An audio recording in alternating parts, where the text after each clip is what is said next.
যাচ্ছে একদম অথেন্টিক শাড়ি, দেখলেই তোমরা বুঝতে পারবে শাড়িটা কেমন। শাড়িটা একদম অথেন্টিক, আর আঁচলটা ভারী চমৎকার। এটা যাচ্ছে সম্বলপুরি তসর। পুরো শাড়িটা যাবে তোমার এরকম টেম্পল বর্ডার।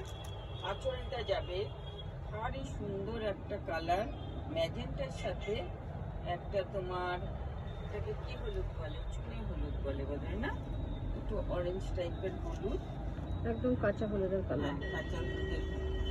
কাঁচা হলুদ সুন্দর একটা শাড়ি, টেম্পল বর্ডার, ভারী চমৎকার কালার, টেম্পল বর্ডার দেখো, টেম্পল বর্ডার যাচ্ছে শাড়িটা। আর ব্লাউজটা যাবে এটা যাচ্ছে শাড়ি। আর আঁচলটা দেখো, আঁচলটা সম্বলপুরি আঁচল, পুরো টেম্পল, একদম অথেন্টিক একটা তসর শাড়ি।